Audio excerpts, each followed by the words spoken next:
Hi, I'm Gemma and my business is Bijou, which is based in Bow Street in Lichfield. Welcome to Independent Lichfield's podcast number 1. We're joined this morning by Gemma from Bijou Boudoir. So Gemma, just tell us a bit about yourself, your business and where we can find you. Yeah, sure. Nice to meet you. So my business is based in Bow Street in Lichfield. It's my third premises. So I originally started off working as a designer and maker in a studio above what was Cure, which is now Young Ideas. So that was back in 2007, and at that point I wholesaled my clothing brand Bijou Boudoir and had around 20 stockists around the UK. One of my biggest stockists was in Bahrain. So then as the business moved on, myself and a friend in 2012 opened our first boutique, which was based on Tamworth Street. That was great. We had a working studio which you could see from the shop. It was in the back of the shop. And we also sold a lot of other brands as well within the business. Yeah.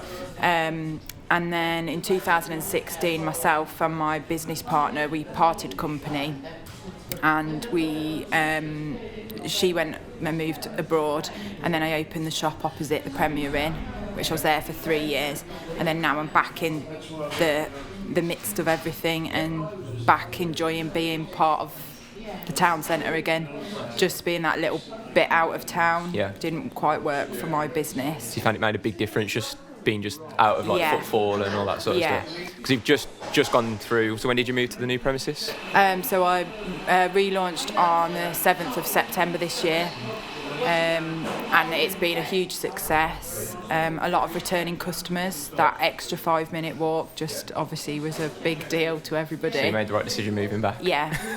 And I think it's a great street. There's a lot going on. You know, we've got City Jewellers that have moved down there, the Bow Street Bakery, Young Ideas. Great being next door to Tudor Cafe. You know, it's lovely. Cool, that's good. Do you have any best-selling products, brands, things you like making? Yeah, so we sell other brands. So we sell French Connection, we sell some Danish brands. This year, it'll be next year now, hoping to bring a few more independent designers like myself on board, which I've done in the past. Yeah.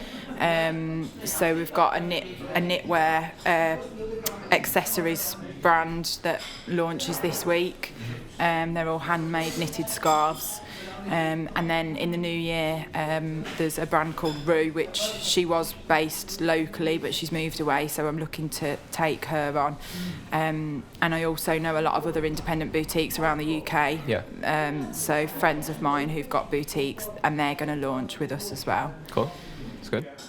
So all exciting times and next year. Yeah. A lot to look forward to. So what do you enjoy most about being an independent business? The flexibility to do whatever I want to do, really. I can choose what brands I sell. The designing and making aspect of it is a huge part for me. I'd rather be in the back designing and making, and I've got really good staff that work in the front of the shop. We offer an appointment-only, an appointment-based service as well. So with my collection, it's based on a one-size-fits-all concept, and then the garment is then tweaked to the individual. Oh, okay. So they can choose different fabrics, different lengths, slightly different, tweak it to how they would like the garment to be.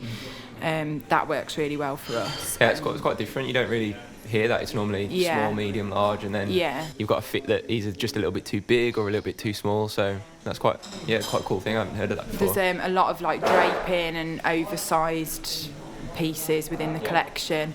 I also offer a bridal service, not wedding dresses. I have had a few people request my dresses as wedding dresses if they don't want they want more of a gown rather than the big big wedding dress. Yeah, so that's a big part of the business now. So it's a lot of people within the wedding industry, they're looking for that alternative dress, that it might be a dress they can wear again, which you can do with mine, and then they don't look really like the standard bridesmaid dress.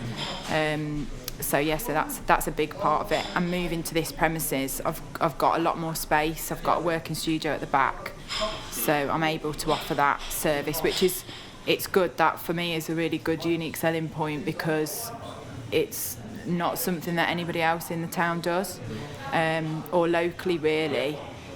So I suppose the bridal market's just huge though, isn't it? So sort of cracking that, and especially with people wanting to be like a bit different and wear something that people haven't seen before, like local boutiques is like the perfect place to do that, isn't it, really? Yeah, definitely.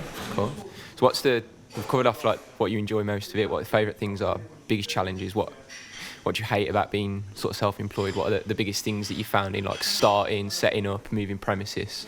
In terms of challenges, you've got to stay focused every day, so, which is great. I'm not really one to sort of sit around, so even when you say you're only working 5 to 6 days, really you're working every day, because the social media aspect of it, answering emails, constantly there's customers messaging on Facebook, social media in general.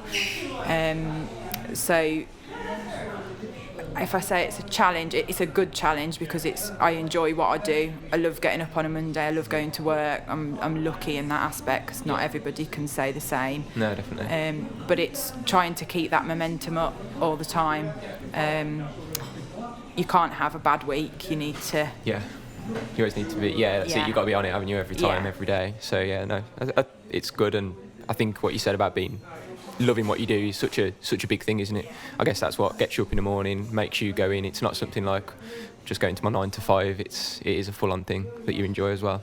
So what would be, if new people are thinking about setting up a business, just following on from that, what would be the biggest thing that you could tell them, or biggest piece of advice that you could give them if they were looking to set up their own business, their own brand?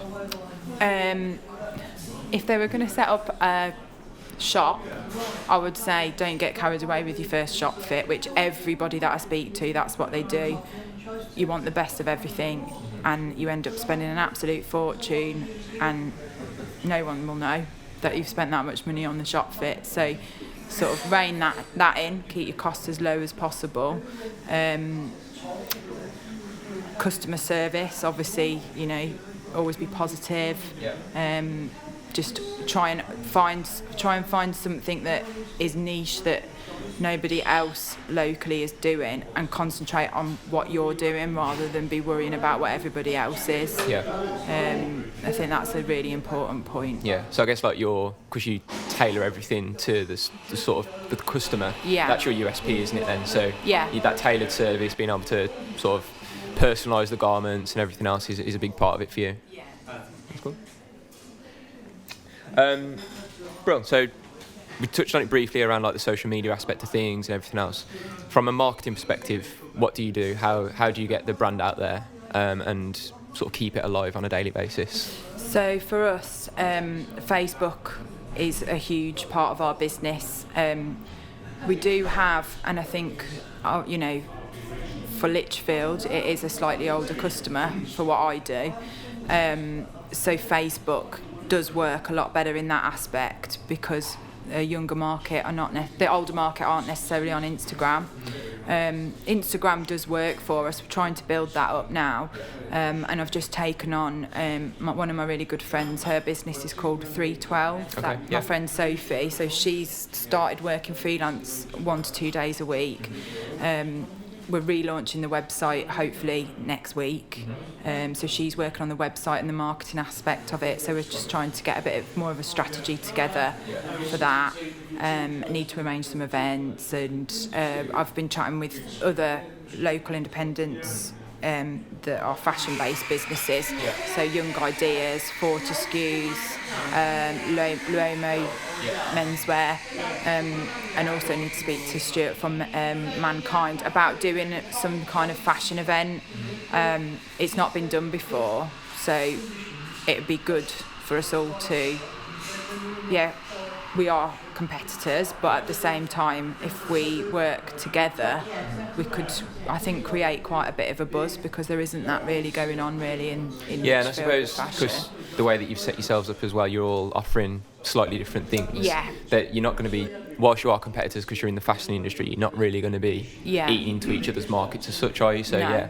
I think that's one of the great things about Lichfield. There's such like a tight-knit independent community, like everyone supports each other, promotes each other businesses, and I think it's just like a great thing for everyone really. Especially when you, like yourself, you're sort of independent and you want to get those events going. Yeah, so my website will hopefully launch next week, so that I can get it launched really just before Christmas. But there's a lot of other things that I want to launch in the new year. So when I opened the second shop, 3 weeks after I launched, I was diagnosed with breast cancer. So that was 3 years ago now. So I went through everything, the chemo, radiotherapy, everything, double mastectomy, and I've just been going through reconstruction and everything to do with that.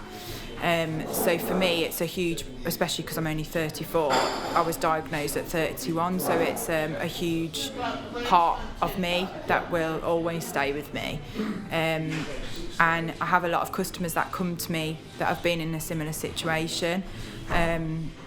Obviously, with having surgery, one of the issues that arise are, the fits of clothing.